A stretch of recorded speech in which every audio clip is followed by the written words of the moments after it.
after 20 years, I felt like I learned so much, and I realized that there's a real opportunity to take these strategies and these learnings that I had from the banking industry and help other businesses grow.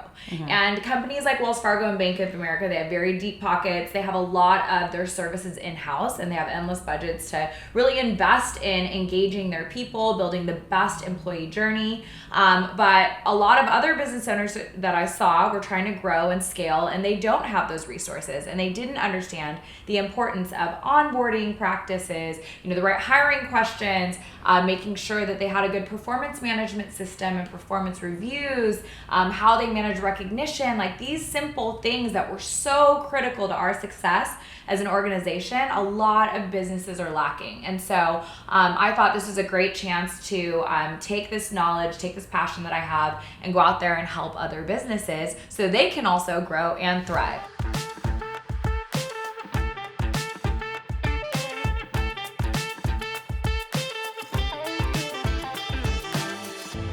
Welcome to Beyond the Ping Pong Table, the podcast that dives into the intricacies of workplace culture. I'm excited to introduce our guest today, Nicha Tabrizi. With over 20 years in financial services, Nicha has held pivotal roles at both Wells Fargo and Bank of America and is now embarking on a new chapter as the founder of They Thrive, a consulting agency that brings insider knowledge from her extensive career to help businesses thrive worldwide. And she's not just a leadership powerhouse, she also happens to be my cousin. Welcome, Nicha.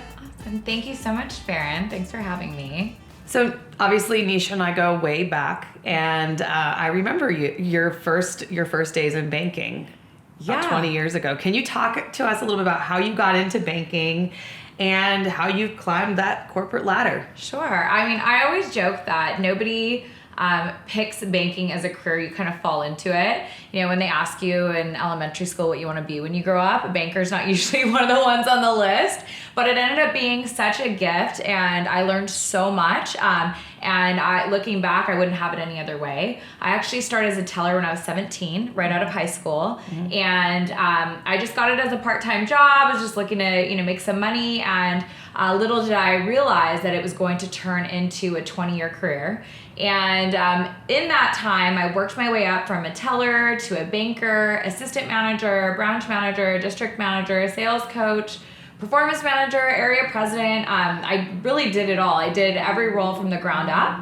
And that helped me so much in my career because as I was coaching others, developing programs, I really understood what it felt like to be in the front line. And I added that touch in the work that I would do. And I really focused on how do I make the complex simple? How do I simplify things for my team? I also understood what it felt like to serve a customer firsthand. And so weaving in that experience as I moved up the chain was critically important. I love that. I think that's really important, having had that experience at the ground level. Like, you really can relate to all of your employees. Let's get into the hiring process. I'm sure you've sat through hundreds, maybe thousands of interviews. I have no idea, but you've done a lot of interviews. Can you talk about some of the tactics that you've used in the interview process, or what you've seen really work? Absolutely. Well, I mean, I've definitely seen every kind of interview technique at this point after so many years and so many different types of positions that we've interviewed for. I've seen people use the, sell me a pen, or, tell me what your greatest success was. But I think in terms of advice that I would give in a hiring process, there's two really critical elements. One is to make sure that you're very clear on what your company culture is and that you have questions that are aligned to the culture you're trying to create. I can't tell you how many times companies are going, they're hiring all of these people and then later they're saying, oh, this is our culture and we need you to adjust and conform to this. And if it's not in alignment with who the individual is, they're not going to fit into your organization. It's not going to be a good fit for them or for the company, and then they'll end up leaving. So really on the front end, making sure we're screening and bringing in people who meet the attributes of what you're trying to deliver as a company.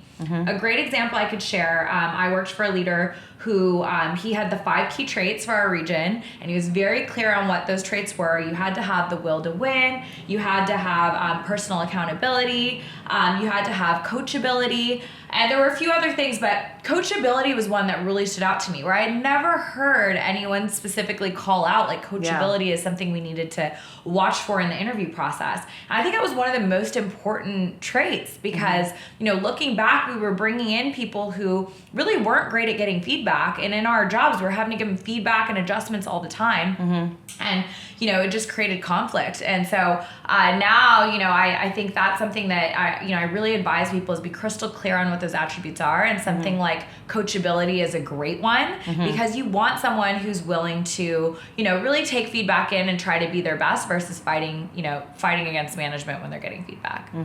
Okay, that's great. So keeping in mind those key traits, how would you distinguish if what someone was just a good actor, you know, or giving you what you wanted to hear? Yeah, no, that's a great point. So that's the second part that I would definitely advise is you cannot just ask hypothetical questions in an interview. You have to have some live demonstrations as well. And believe it or not, actually, when I was being hired into Bank of America, I had to go through 9 interviews to get in. And 2 of my interviews, I was actually taken into branches and given scorecards and had to like coach a team. And these were people that didn't report to me, that didn't know me. And so it was a real test of like, what kind of coach am I? How good are my analytical skills? It was a live demonstration of what I could bring to the team as a leader. And so I think, you know, again, that's a very extreme example, but there's lots of ways to integrate role plays and demonstrations into the interview process so you can see if this person is just telling you what you want to hear or if they can actually show you the skills that they hold. Great. Okay, so let's go into the onboarding process. Once you've hired that employee, what does a smooth onboarding process look like? And when do you feel like someone should be up to speed within the organization? This is a great question. I mean, I think onboarding is crucial. You know, and it starts with day one. If you think about your first day starting a new job, it's really intimidating. It can be so scary. And I think sometimes we become numb to it, you know, especially in the, banking world. There's so many employees that we're hiring all the time. And I think, slowing everyone down and reminding them, for you, this might be the, 6th, 7th, 8th teller that you've hired. But this teller, this is their first day working at the bank. And, we want to make it as special of an experience as possible, create that great first impression. And so we got really, really tactical around even just the first day experience for an employee, where we had a checklist and the leader would have to go and mark off that the employee was like walked through each thing, this new employee. So it would start with making sure they knew where to park first thing in the morning when they came in, that their name tag was ready. We'd have balloons and a little welcome kit on their first day, so they came in automatically surprised and delighted. We would have the whole team come in early so we could introduce them to the team. Then we'd pair them up with some buddies in the branch, so they didn't feel like intimidated to ask questions. They would have like a buddy teller or a banker, so they had a few other eyes keeping an eye on them. And then, beyond that, even we would go so far as to say, for lunch, here's where the break room is, here's where the bathrooms are. We want to make sure, right away you know where that stuff is. Here's some restaurants in the area that are easy to go to. You can get lunch quick and get back. I mean, we tried to cover all the bases just to make it as comfortable as possible. But this is, again, a great example where if you don't put the thought behind it, the impact to that employee, I've seen many times where someone new is just thrown to the wolves. You've experienced it, I'm sure, where you go in a business and you're like, this person should not be helping me right now. They're not ready. They don't know what's going on. Right. And it really impacts the customer experience. Definitely in the customer service world too, because this is like a whole other, you are outward facing for that company. Absolutely. So there's lots of layers to it, but getting as detailed as you can from day one and like what they experience and thinking through where all the potential roadblocks could be or bumps in the road could be for a new employee and how we can mitigate those risks. That starts everything off. We want to start off with a really excited outlook on working for our company.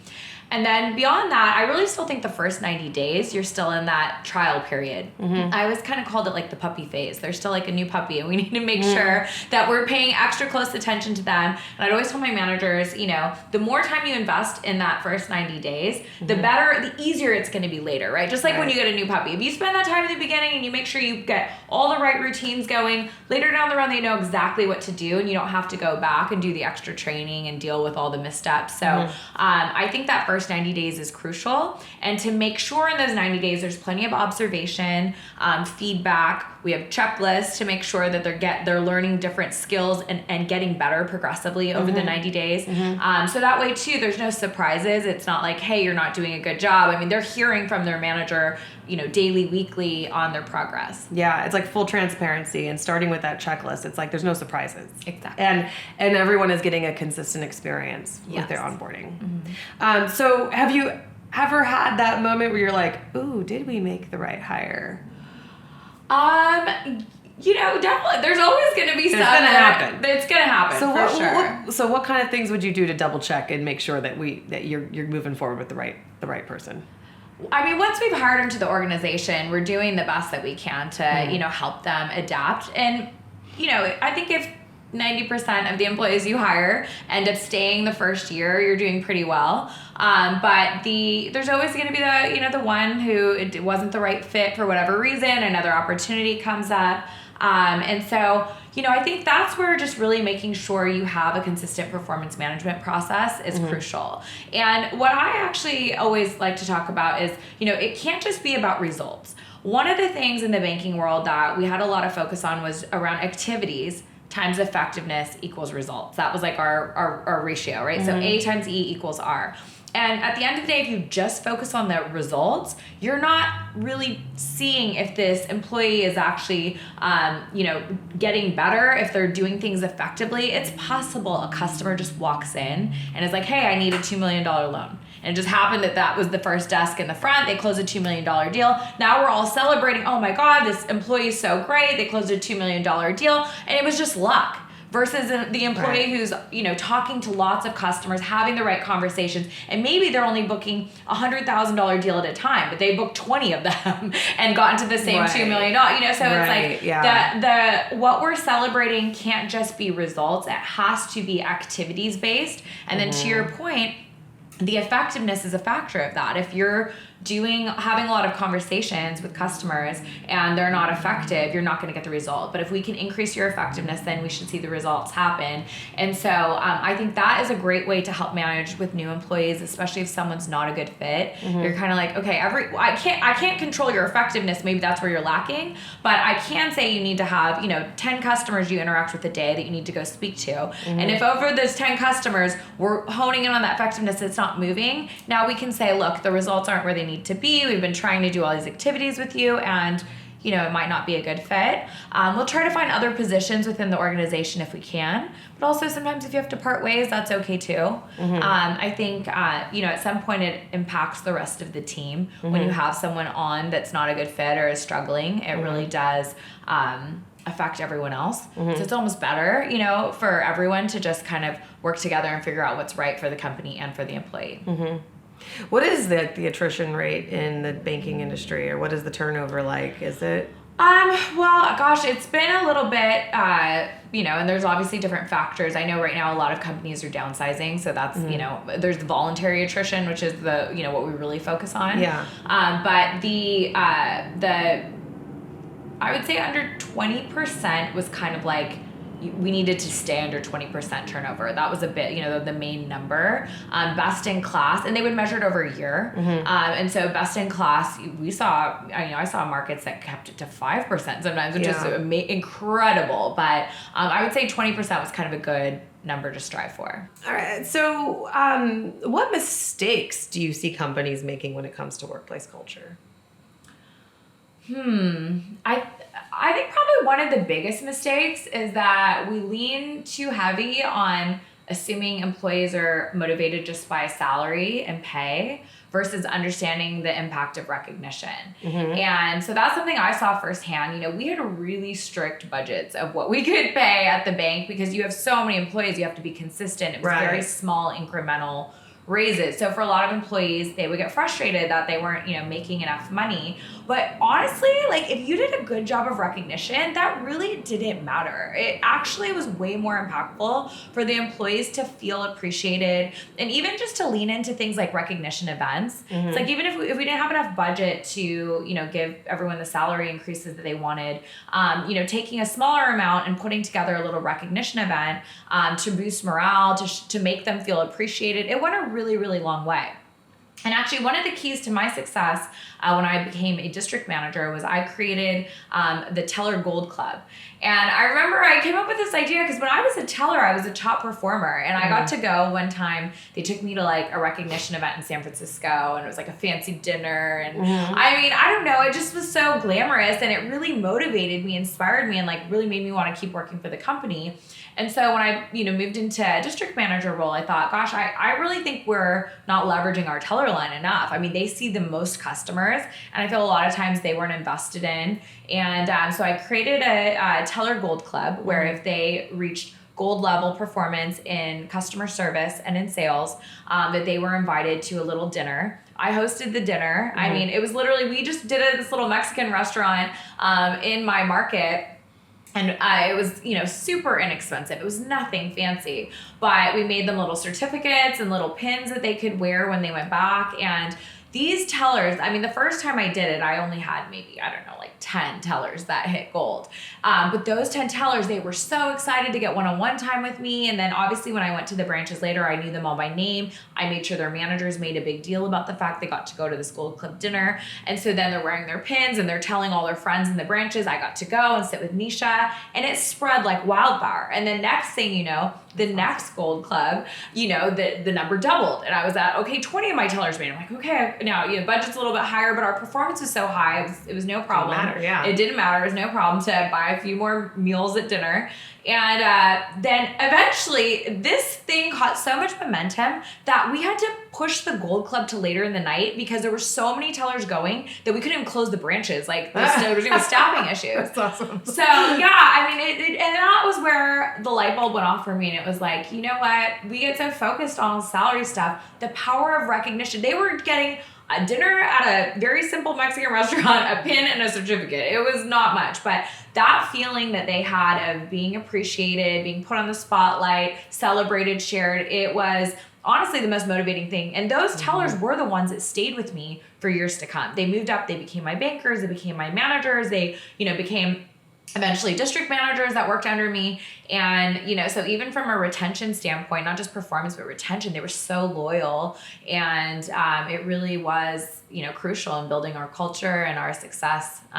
So that's something I plan to also, take with me. And I want other businesses to understand the power of recognition. Mm-hmm. Absolutely. Large or small. Yeah. Change is inevitable within a growing organization, and especially with these companies that you'll be working with, these smaller organizations. How do you maintain employee engagement while going through these changes? It's a great question. Well, we did face a lot of change. Some of the key moments I think of, different mergers that we went through, significant change, technology changes, even, the pandemic was a huge change in just, our work environment, our client environment. So I can share a few examples. I think one, definitely let's talk about technology, right? Because that affects all businesses. We've all evolved so much. And if you think about the banking industry specifically, when I started at the bank, people were still writing checks for paying for their groceries, not to date myself, but that was still a thing. Yeah. And I remember I was a brand new teller and they're like, we have this thing now called the debit card, and we want you to teach customers about the debit card and convince them to stop writing checks. And it was hard. Like, people did not want to let go of their checkbooks. It was a thing. Yeah, I think my mom still doesn't let go of her checkbook. Oh my gosh, yeah.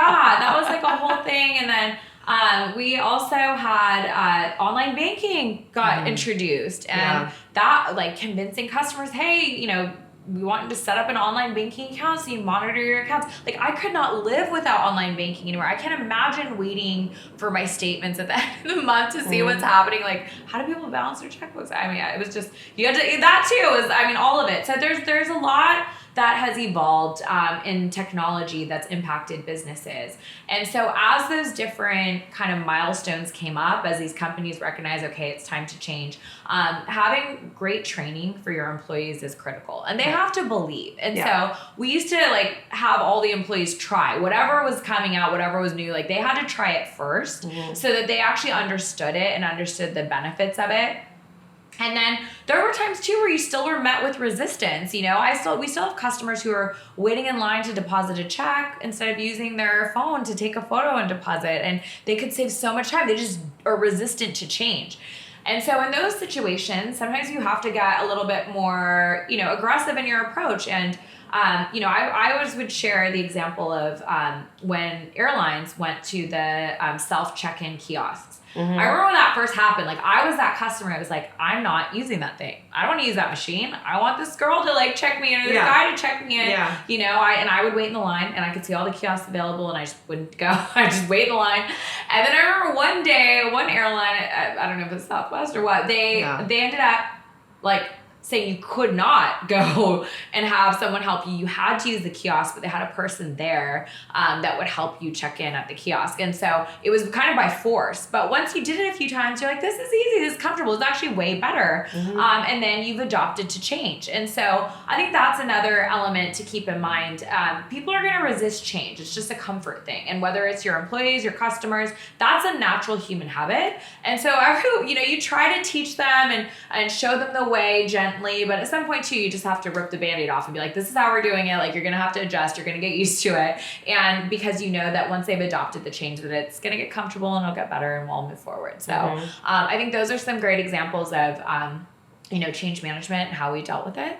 But having really good resources training, I think that's step one. Yeah.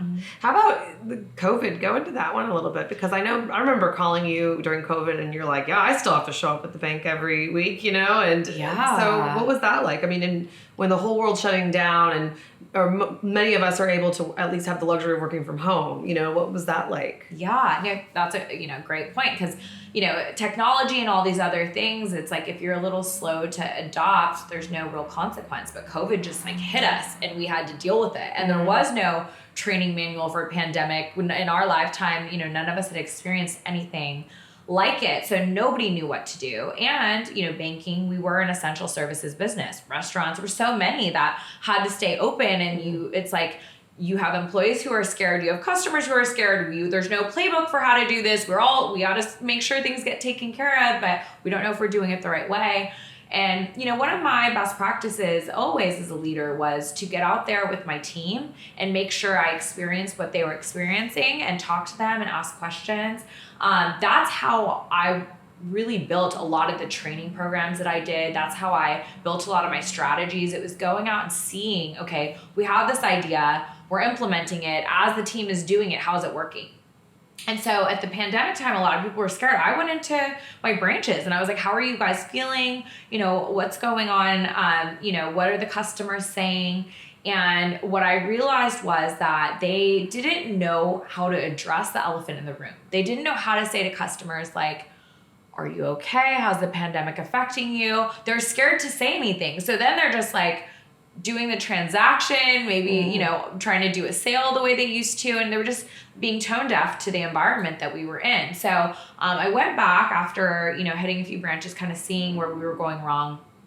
And I was like, I need to create like a script, because these employees, they don't know what to say, and we need to help them literally because they're just so uncomfortable. So I developed the CARE model, which actually ended up getting adopted nationally across Bank of America. Oh, wow. But the CARE model, and it was super simple, but it was just like it was CARE, and it was an acronym. So C stood for demonstrate care and concern. A was for ask questions. R was for make recommendations, and E was to empathize at the end. And so we kind of built out, how it sounds, Mr. Customer, I just first want to start by, checking on you. How are you and your family doing in this global pandemic? Is there anything that we can do to help you as a bank?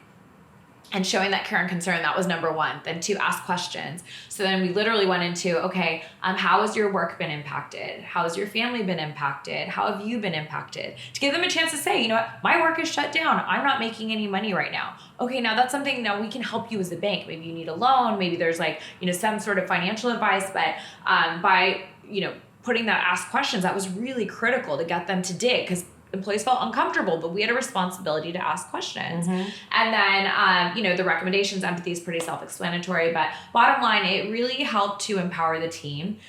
They didn't feel scared anymore. We'd practice with them what to say. We were doing role plays every morning, and then having employees share by using the model how they were able to uncover something that really helped a customer that was struggling.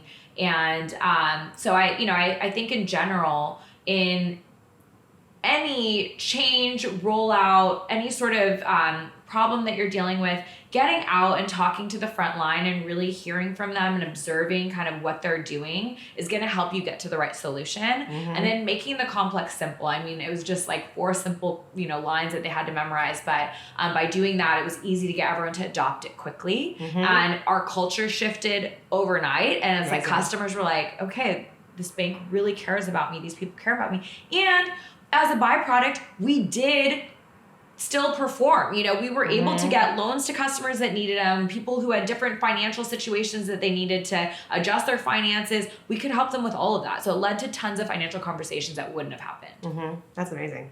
So there's a difference between being a manager and being a leader. How did you bridge that gap for the people you saw that real leadership potential in? Yeah, that was actually a really important strategy that I had rolled out as a district manager and eventually as an area president. But it's true, we had a lot of great branch managers, but the hardest transition was when those branch managers we were trying to promote to become district managers. And actually for myself, the same. Like, I remember I had been a top performing branch manager. I had run, 6 branches to be, top in the nation. I had it down, and then, and they had made me run so many different branches and different, gone through so many different processes. So I thought for sure I was ready to be a district manager. And then I remember when I got my first district, it was like number 26 out of 26 on the recurve boards. It was like at the bottom. And, I just went in and I was like, okay, like everything I did as a branch manager should like work with the district. I'm just going to like do the same things. And the one variable I really didn't realize was there's a difference when you're in a branch supervising the team every single day and you can see what they're doing versus as a district manager, I had 10 branches. And so I could say, hey, I need you to do this.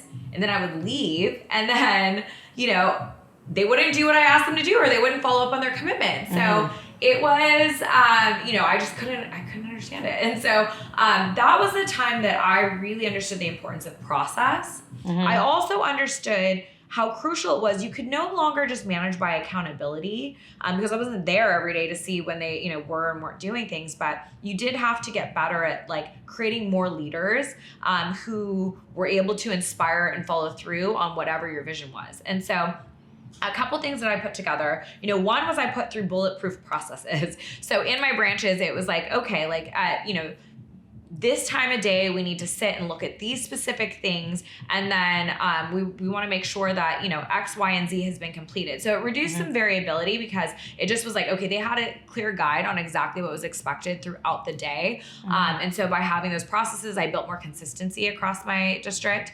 Then I started building leader development programs. And so we take some of the top managers and put them into a separate class where we're teaching them critical traits. So some of the traits included, what's your leadership brand, how to have difficult conversations, how to manage risk, how to help in the community more. Like, we wanted to help elevate them and take them to the next level. And it was the difference between being a good branch manager and being a good district manager. These skills that they just weren't going to naturally have. They needed a specialized place where we could train and practice and take them to the next level. And so eventually my best practice turned into a regional program, and they had me running a program called Key Talent, where I would get to take from all the regions their top, they all got to, pick their top managers, and they would go through with me, and I'd take them through a 10-month training program. So this is something that's huge. As I've built out They Thrive, that's actually one of the things I'm leading with is how do we make sure you have extraordinary managers, because they're the ones that every day are managing the team. The experience in your businesses, if you have brick and mortar, it's the most heavily impacted person in that, or person who's going to impact the experience the most is going to be the managers. And so how can we give them tools and resources to go from being managers to leaders and really helping them grow and get to that next level? So I think it's critically important. And I think that with the right curriculum that focuses on leadership skills, like communication, like your leadership brand, like thinking at a higher level of the organization about risk management, those things really are crucial to get your managers to the next level. So I just finished Kim Scott's book, Radical Candor, and I really love this idea she talked about. That there's your rock stars in an organization and your superstars. Mm-hmm. Your rock stars are your rock solid people. They're not looking to be promoted and work their way up, mm-hmm. but they're also not to be ignored because they keep the business moving. Yeah. No, it's a great point. I mean, again, I use banking stuff because it's the easiest, for everyone to relate to. But like for tellers, like we had some of the tellers that would come in and they wanted to be branch managers, financial advisors, mortgage representatives. They wanted to shoot for the stars. And then we had other tellers that were like our tellers that had been with the bank for 30 years and 40 years and just wanted to retire. They were just doing it as something they like to do, maybe part-time.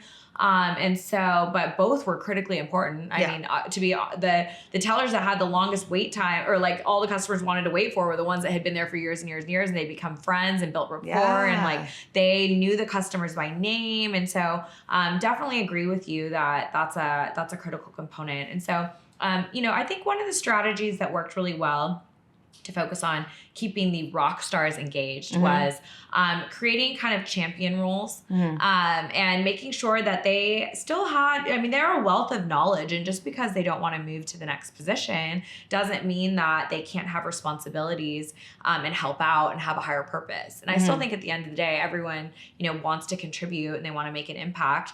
And so we would leverage champion roles. And these champion roles, I saw all kinds of different things. We got real creative. Sometimes there was like a champion role that'd be like ordering office supplies. And we just would, leverage one of the experienced employees to help restock all the office supplies. It still was super helpful because the managers, they have time, and then things were running out, and, it was such a simple task that we could take some other really experienced employee and give them a purpose and like have them, take charge.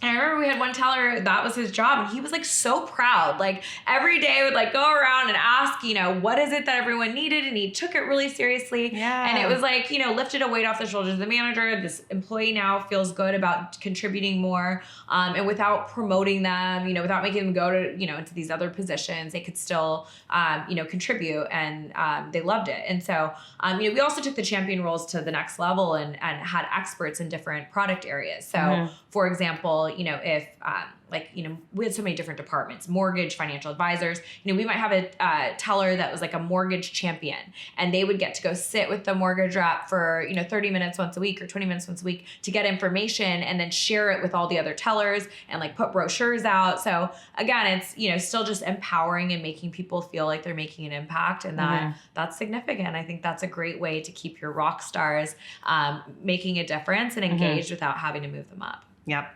I love that. So we talk a lot about work-life balance. What does work-life balance mean to you? Luckily, I can say now that I have experienced work-life balance. I don't think the first, 15 years of my career that I didn't realize it. And it wasn't like I was unhappy. I just, grew up in an organization where there was a lot of hustle expected. Again, we're retail. And at the time we had branches that were open 7 days a week in the grocery stores. And, the hours varied, some of the branches are opening super early. Some are staying open really late. So you just had to always be available. You never knew. Sometimes the branch would get robbed. Like you had to have your phone on you. You had and there would be so many different competing priorities and emails. And anyway, so bottom line is like I worked 6-7 days a week, 7 a.m. to midnight. And that was my life growing up initially in the organization. And I remember at one point we ended up moving under new leadership, and this woman had come in and started managing California. And she was really the first one that kind of, gave us permission to want to get off work at a reasonable time. And she, really did lead by example. She talked a lot about her family and her family time, making sure she made it to her kids' events.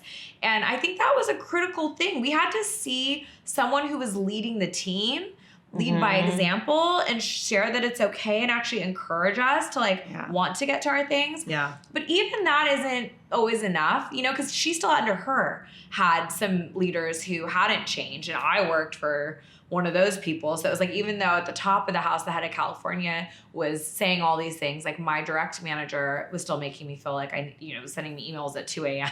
So, But then she created a beautiful process, and it was called the personal, professional, and financial wheels.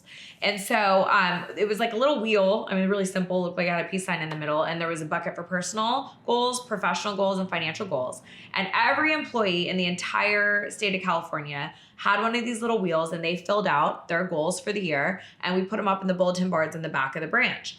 And so as leaders, as district managers or area presidents, when you'd visit the branch, you'd start by going to the back wall and seeing what everyone's goals were that they had on the wheel. And, professional was only one little bucket. We already all knew like who wants to get promoted, but we didn't know was, Susie has 3 kids, and one of her goals is to, help her, be classroom mom this year, or to help one of her kids with piano lessons or something like that. It could be a vacation that they wanted to do, a family vacation. On the financial, it would be like paying off debt. And here we have all these bank employees who's like, I want to buy a home. I need to pay off my credit cards. I need an auto loan. And they weren't taking care of themselves because at work, they were just so busy. They didn't get it done. And so, it was such an eye opener to go in and see these wheels up and realize, just to look at our employees beyond just what was going on at work, but understand holistically everything that was important to them. And then we were encouraged to coach to all of it. So it was like, if you need to get to your daughter's piano practice, like how do we make sure you're leaving the branch on time? What do we need to do to adjust your schedule? What's happening that's causing you to have to stay late and close every night where you're missing the piano lessons? Like, let's fix that. Financial, you need to fix these financial, go sit with the mortgage rep. We're going to give you protected time on Tuesday and you can sit with the mortgage rep. We're going to schedule an appointment and it'll be honored by everyone in the branch to make sure you get your time because we need you to take care of that. And so it was such an incredible way to take work-life balance and actually make it a part of the culture and make it a process. And so that's something I carry with me, and I always look back because I had never celebrated things like getting to take vacations and travel the world. And like, those are things that now it was like encouraged, like put it on your wheel. And if you want to do that, we're going to figure out how to like schedule it, make sure it happens for you. Yeah. And so I think too, as I look at, what I'm trying to create with They Thrive, that's an important component as well. So we can create a ton of different processes in the business, but we have to make sure your people are happy outside of work and in addition to being happy at work. And so, and as leaders, you also have to make sure you're taking care of yourself and leading by example. So we're putting together now some leadership and wellness retreats.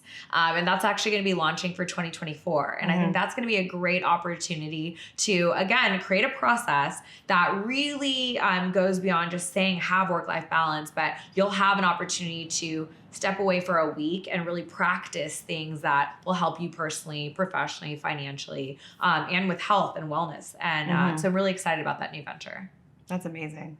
I love that. Wow, we've gotten so many great tactical tips. I think our listeners are really going to be able to at least take a few things home with them and start implementing them right away. If anyone wants to learn more about They Thrive or speak to you personally, where can they find you? First, I would just go to the website, go to theythrive.com. We have our information for consulting services on there, as well as our retreats. And on Instagram also, They Thrive Official is the account. And you have a cool little offer right now, right, for They Thrive? Yes, I do.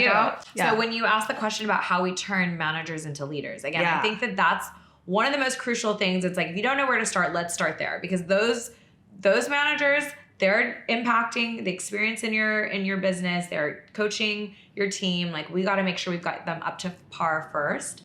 And so I'm offering a sample of our leadership development program. This is a part of a 9-course series, but what I'm offering to you is the first course. And in this course, we work on their leadership brand. We really help take your employees through the journey of what is their current brand, what do they want to be known for, what are some of their brand risks, and we help them create an action plan to really work on building a stronger leadership brand. That is for free. I'm offering it to all new clients. You can get a sample of the impact, and I guarantee with just one class, you will see a difference in your leaders, and they will walk out more engaged, more productive, and much more aware of how they can help your business grow and thrive.